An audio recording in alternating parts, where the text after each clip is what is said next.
This side आंचल यादव। इस साल मैंने सीजीएल 2024 का एग्ज़ाम दिया था और मेरा सिलेक्शन एएसओ इन सीएसएस हुआ है। तो इस वीडियो के माध्यम से मैं सभी फ्रेशर्स को गाइड करना चाहूँगी, जितना भी मुझे अपने एक्सपीरियंस से पता चला है कि आपकी स्ट्रैटेजी क्या होना चाहिए और आपको किस सब्जेक्ट को कैसे पढ़ना है।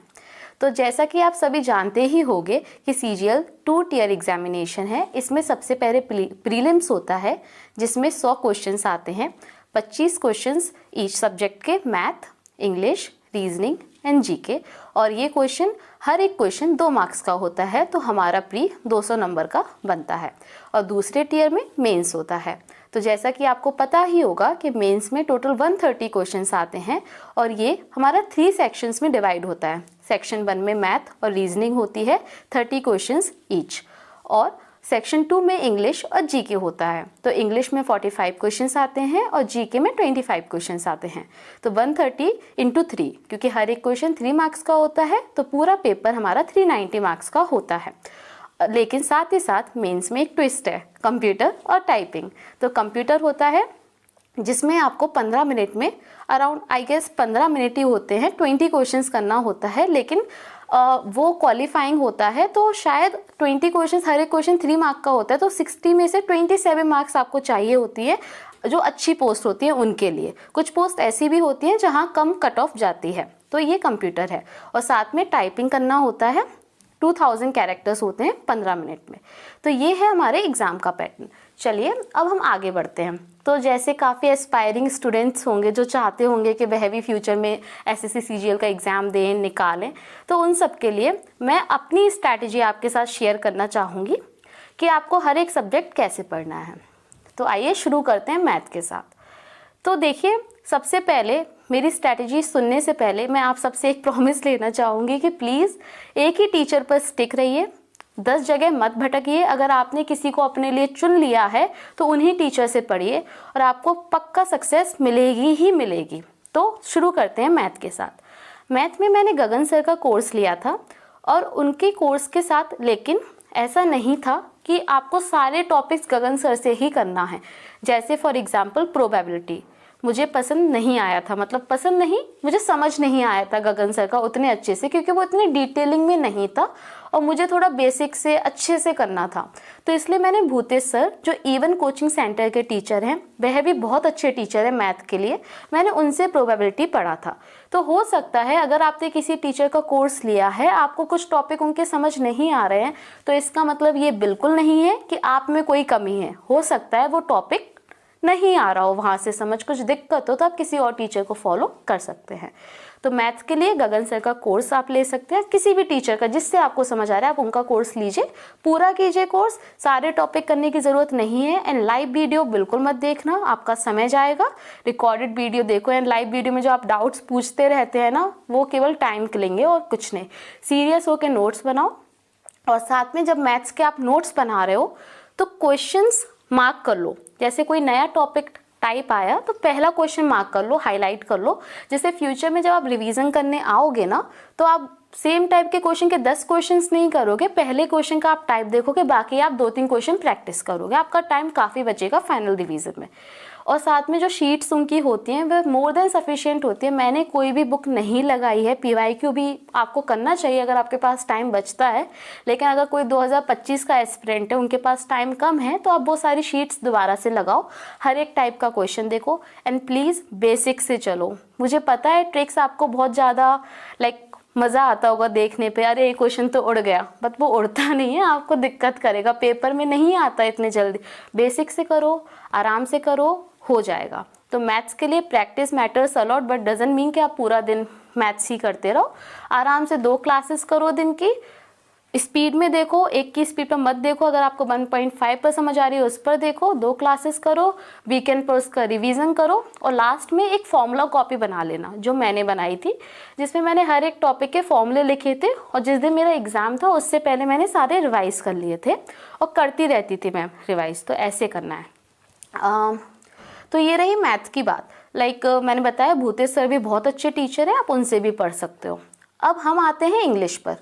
तो इंग्लिश के लिए मैं आपको कहना चाहूँगी, जो कोर्सेज होते हैं, मैंने भी लिया हुआ था कोर्स, बट उतना फ़ायदा शायद लगता नहीं है, क्योंकि जैसे अब एसएससी का पैटर्न है तो मोस्टली वो डायरेक्ट इनडायरेक्ट स्पीच पूछते हैं, एक्टिव पैसिव पूछते हैं, तो उसमें मुझे इतना फ़ायदेमंद नहीं लगा कि मैं नाउन की इतनी लंबी लंबी क्लासेस करूं। तो अपना समय जहां बचा सकते हैं वहां बचाइए। अगर आपको लगता है आपकी इंग्लिश अच्छी है, जैसे फॉर एग्जाम्पल मैं बुक्स काफ़ी पढ़ती हूँ, सेल्फ हेल्प बुक्स पढ़ना मुझे बहुत पसंद है, तो अपना एक अंदर से एक इंट्यूशन आती है कि नहीं यार ये लाइन गलत है, कुछ तो इसमें गलती मुझे लग रही है। और जब 4 ऑप्शन सामने होते हैं ना, समझ आ जाता है कि हाँ ये गलत था, भले मुझे एग्जैक्ट नहीं पता गलती क्या है, बट वो समझ आ जाता है। तो अपनी रीडिंग की हैबिट बिल्ड करो उसके लिए, और साथ में बुक्स पढ़ो आराम से। ज़रूरी नहीं है आप हिंदू के बहुत ज़्यादा एडिटोरियल पढ़ो, मत पढ़ो, कम पढ़ो, लेकिन अच्छे से पढ़ो। फॉर एग्जाम्पल इंग्लिश को हम 3 पार्ट्स में डिवाइड कर सकते हैं। पहला ग्रामर, दूसरा बुकैब, एंड तीसरा हम कर सकते हैं कॉम्प्रीहेंशन रीडिंग सेक्शन। तो ग्रामर के लिए मैंने आपको बताया 2 टॉपिक तो बिल्कुल पक्के कर लो, उसके लिए प्रैक्टिस करो। पिनैकल है, इतनी अच्छी बुक है प्रैक्टिस के लिए।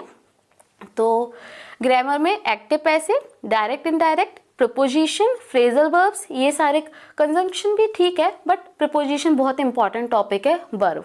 तो ये टॉपिक्स आप अच्छे से कर लो। और 120 रूल्स जो होते हैं इंग्लिश के, उसको पेपर देने जा रहे हो आप, उससे पहले रिवाइज ज़रूर करो। अगर आपने मॉक दिया, आपका कोई क्वेश्चन एरर का गलत हुआ है, तो वहाँ से जाकर वो रूल रिवाइज करो, उससे रिलेटेड सारी चीज़ें रिवाइज करो, ठीक है। मॉक पर हम बाद में आएंगे। और साथ में फिर बुकैब के लिए ब्लैक बुक बहुत अच्छी बुक है, मुझे ऐसा लगता है। अगर आपने ब्लैक बुक अच्छे से पढ़ी है तो उसके अलावा आपको ना कोई यूट्यूब वीडियो देखनी है, ना कोई बुक पढ़नी, एक बुक पकड़ो। क्या होता है, हम बहुत सारी बुक्स पे जाते हैं, काफ़ी सारी बुक्स हैं बुकैब के लिए, एक ही पकड़ो। अगर आपको ब्लैक बुक पढ़नी है वो सबसे अच्छी है। 3 रीडिंग्स लगाओ। जैसे पहली रीडिंग में आप, बहुत से वर्ड्स ऐसे होंगे जो आपको पता होगा कि इसका मतलब क्या है, आपने पढ़े हुए होंगे काफ़ी सारे वर्ड्स। फॉर एग्जांपल एक्सेस, तो आपको पता होगा कि एक्सेस का मतलब क्या है, तो उसको हाईलाइट मत करो। पहली रीडिंग में आप हाईलाइटर लो, जो आपको बिल्कुल नया शब्द लग रहा है उसको हाईलाइट करते चलो, ठीक है। आज आपने 50 शब्द पढ़े फॉर एग्जाम्पल ईडीएम से या OWS से पढ़े हैं। फिर दूसरे दिन पहले वो जो आपने हाईलाइट कर रखे हैं केवल उनका रिवीजन करो, नेक्स्ट न्यू पढ़ो। Third day first and second का सेम चीज़, ऐसी चलती चेन बनती जाएगी आपकी। जब एंड में आपके सारे 1500 जितने भी 1 वर्ड सब्सटीट्यूशन होते हैं पूरे हो जाते हैं, तो दोबारा से वो हाईलाइटेड पढ़ो, उसमें आपके और कम हाईलाइट हो जाएंगे, तो केवल उनको हाईलाइट करके रखो। जब आप फाइनल रिवीजन करोगे ना, तो आप देखोगे 1500 में से केवल आपको 400-500 का ही रिवीजन करना पड़ रहा है। तो इस तरीके से आपकी बुकैब तैयार होगी। एंड प्लीज़, मुझे ऐसा लगता है जो आप यूट्यूब से आधा घंटे 1-1 घंटे की बुकैब की क्लासेस देखते हो ना, उसमें समय थोड़ा हमारा ज़्यादा जाता है, बल्कि वही आधा घंटा आप बुकैब पढ़ने में करोगे ना, रटना नहीं है, बस पढ़ना है और रिवाइज करना। कभी भी ऐसे आप कहीं जा रहे हो, फॉर एग्जांपल मेट्रो में हो, तो आपने अपना फ़ोन खोला, उसमें से आपने वो हाईलाइटेड वर्ड्स देख लिए, उनको यूज़ करने की कोशिश करो। तो बुकैब आपकी, आप रीडिंग हैबिट डालो और ऐसे आपकी हो जाएगी, है ना। अब थर्ड रीडिंग, तो रीडिंग के लिए मैंने बताया जैसे कि बुक्स पढ़ना है, साथ में पिनैकल में PYQ हैं, कॉम्प्रीहेंशन के हैं, क्लोज टेस्ट है, PQRS है, वो सारे लगाना है आपको। साथ में इंग्लिश के लिए एक चीज़ ज़रूर फॉलो करना जो मुझे बहुत हेल्प की थी, बट शायद अभी इतना लोगों को पता नहीं है। इंग्लिश माध्यम एक चैनल है, वहाँ पर इंग्लिश के मॉक्स आते हैं और डेली एक एडिटोरियल आता है। वो यूट्यूब पर मैम उसका एनालिसिस भी करती है, बट एक एडिटोरियल आप खुद से पढ़ो। 25 क्वेश्चंस का क्विज होता है, वो लगाओ वहाँ से, और डेली एक मॉक इंग्लिश का दे दो। 25 क्वेश्चंस होते हैं इंग्लिश में, तो इतना टाइम नहीं लगता है। अगर आपके पास समय है तो आप इंग्लिश के सेक्शनल मॉक्स पक्का दो, वो बहुत इंपॉर्टेंट होते हैं। तो ये रही बात हमारी इंग्लिश की। अब आते हैं हम रीजनिंग पर। तो रीजनिंग तो मुझे लगता है सबको ही आती है। रीजनिंग कोई ऐसा सब्जेक्ट नहीं है कि कोई कहे मेरे बेसिक नहीं है, ये नहीं है, ऐसा नहीं है। रीजनिंग तो सब कर सकते हैं, बट रीजनिंग में फिर क्या इंपॉर्टेंट है, टाइम मैनेजमेंट, है ना। हम ट्रिक्स भी इसलिए सीखते हैं कि टाइम मैनेज हो सके, बट ट्रिक्स सब क्वेश्चंस में नहीं लगती। फॉर एग्जांपल क्लॉक है, जो अब नहीं पूछा जाता है इतना, बट फिर भी मैं कह रही हूँ, उसमें कुछ फॉर्मूले वो आपको याद करने ही पड़ेंगे। लेकिन वहीं कोई वेन डायग्राम का टॉपिक है तो उसमें नहीं लगेंगी ट्रिक्स। तो आप वो सारे टॉपिक्स को ढूंढो। जैसे मैंने कुछ टॉपिक्स के नाम लिखे हुए थे जिसकी मुझे प्रैक्टिस चाहिए थी।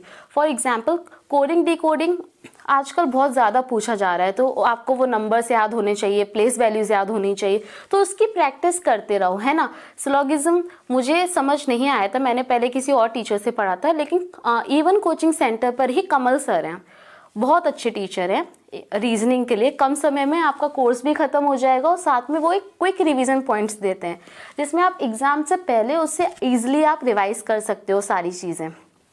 तो इस तरीके से आप वहाँ से कवर कर सकते हो अपनी रीजनिंग, और जो टॉपिक्स हैं उनको आप पहले करो। जैसे सिलोगिज्म से काफ़ी कुछ पूछा जाता है, लेकिन अधिकतर टीचर क्या करते हैं, आपको पॉसिबिलिटी वाले केसेस नहीं पढ़ाएंगे, वो ऊपर ऊपर से पढ़ा देते हैं, है ना, 50-100 का मेथड लगा के। लेकिन वेन डायग्राम भी एक मेथड होता है, अगर आपको वो समझ नहीं आया तो वहाँ से करो। तो इस तरीके से आप कमल सर से रीजनिंग पढ़ सकते हो, even coaching centre on YouTube free में भी अवेलेबल है, उनके कोर्सेज भी हैं। अब हम आते हैं एंड में जीके। तो जीके मैंने परमार सर से पढ़ी थी, मैंने उनका कोर्स नहीं लिया था क्योंकि मेरे पास समय काफ़ी कम था। तो फ्री रिवीजन बैचेस की जो उनकी सीरीज़ है माइंड मैप, तो आप माइंड मैप से पढ़ो, और माइंड मैप आप अपने पास प्रिंट्स निकाल लो, क्योंकि इससे क्या होगा, वो जब रिवीजन करवाते हैं ना तो आप वहाँ लिख सकते हो। काफ़ी सारे पॉइंट्स ऐसे होते हैं जो उन्होंने बताए बट माइंड मैप में नहीं है, तो अपने पास प्रिंट रखो पढ़ने से पहले। और अगर आप कुछ भी काम कर रहे हो, कहीं जा रहे हो, तो उनकी वीडियो सुनते रहो, देखते रहो, सोने से पहले लगा लो। तो मैं तो ऐसे ही किया करती थी, तो आप भी इस तरीके से कर सकते हो, वहाँ से आपके बेसिक कवर हो जाएंगे। ये मेनली उनके लिए जो 2025 के एस्पिरेंट है, उनके पास समय कम है, बट जो 2026 के, आई वुड सजेस्ट कि आप दूसरी बुक, अगर आपको लूसेंट से समझ आ रहा है तो वहाँ से कर लो। बट लूसेंट मुझे थोड़ी सी बोरिंग लगती थी, तो मुझे था कोई टीचर पढ़ाए, तो इसलिए मैं परमार सर के पास गया। आप बैच भी ले सकते हो, वरना उनका यूट्यूब पे काफ़ी फ्री सोर्सेस है, आप इजीली पढ़ सकते हो वहाँ से। और साथ में PYQ सीरीज़ और निट्टो सीरीज़ फॉर मेंस, तो ऐसे आप अपनी जीके ईजिली कवर कर सकते हो।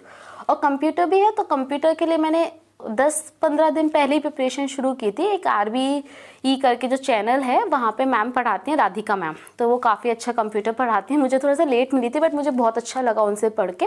और साथ में अरिहंत की एक बुक आती है कंप्यूटर के लिए, अगर आपने वो अच्छे से कर लिए, उसके PYQ कर लिए, तो आपका कंप्यूटर तो आराम से 15 से 20 दिन में आराम से हो जाएगा, कोई दिक्कत नहीं आएगी। बाकी टाइपिंग की आप प्रैक्टिस करते रहो।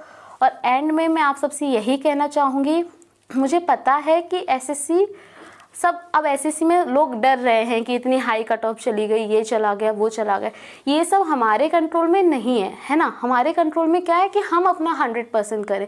जो क्वेश्चन सारे बच्चे सही कर रहे हैं वो हम गलत नहीं कर सकते, वरना आप पीछे हो जाओगे। तो खुद पे भरोसा रखो, और साथ में प्लीज़ अपने अटैम्प्ट्स लिमिटेड रखो। SSC कोई इतनी बड़ी चीज़ नहीं है कि उसके लिए आप अपनी पूरी ज़िंदगी ही निकाल दें। बहुत सारे ऑप्शंस हैं हमारी लाइफ में, तो आप सोच लो कि मुझे 2 या 3 अटैम्प्ट देने हैं मैक्स, 3 से 4, उससे ज़्यादा मैं इसमें टाइम नहीं दूंगी। उतनी एनर्जी अगर मैं कहीं और लगाऊंगी, कुछ और सोचूंगी, तो मैं वहाँ ज़्यादा सक्सेसफुल हो सकती हूँ, है ना। क्योंकि अब इसका पेपर का पैटर्न थोड़ा अनएक्सपेक्टेड है, बट आई नो अगर आप पूरी शिद्दत के साथ करोगे और फोकस रहोगे, कंसिस्टेंसी मेंटेन करोगे।